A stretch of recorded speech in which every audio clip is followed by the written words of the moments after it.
I've been reading a quite interesting book. This is it, The Trading Game by Gary Stevenson.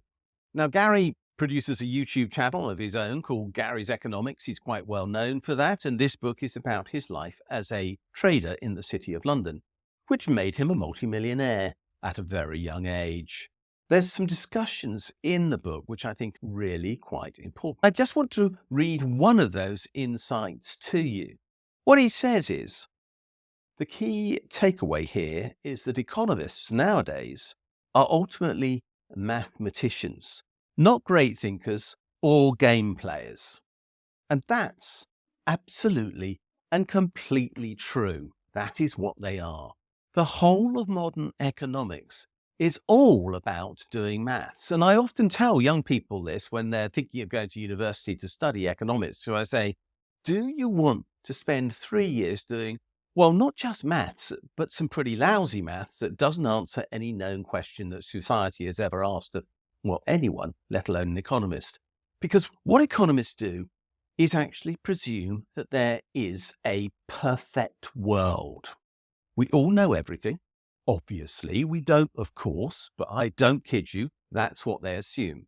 They all assume that there is free competition between companies on the basis of this perfect knowledge, which also means they assume that we all have equal access to capital. In other words, basically, we can all get hold of the same amount of money so that we can start trading.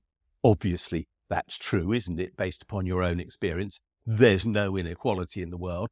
And they assume that anyone can enter any market at any time. And it goes on and on and on, a whole series of assumptions, as a result of which they can produce maths that says markets are the ultimate answer to every question that they pose. Markets are always the answer. And it's all because they want to prove that mathematically that they make all these absurd assumptions.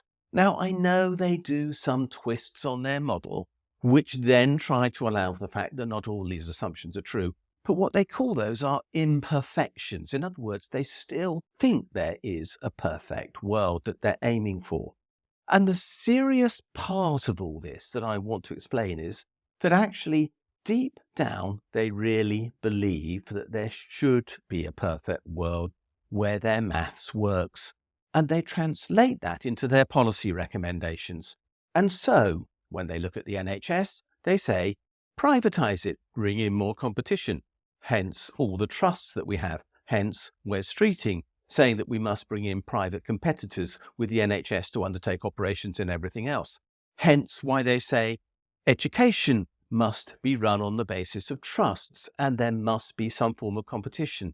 Hence the fact that they tell every politician, offer choice and freedom to decide what you want when it comes to things like education, and so much else.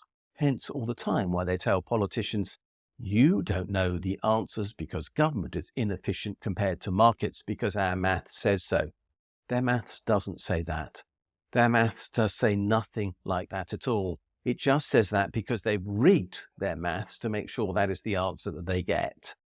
The truth is, they assume that you are what, jokingly, many of us non-mathematical economists call Homo economicus, a wholly rational person who only deals in maths to make the decisions that you are faced with in life. Is that true of you? No, of course it isn't. Is that true of anybody else? No, of course it isn't. Unless you pretend you're an economist, that is, and they don't follow their own prescriptions. I promise you. So the reality is we get a totally distorted view of the world from economists and totally distorted policy recommendations based upon their assumption that markets work best and not because they've ever proved that is the case. And all of that is because they're desperate to be mathematicians, not very good mathematicians, but mathematicians nonetheless. And that has utterly messed up our society, our economy, and the way we look at the world, which is why we end up with things like climate change, which they could never build into their models. It's time to move on. This form of economics is a threat to us all.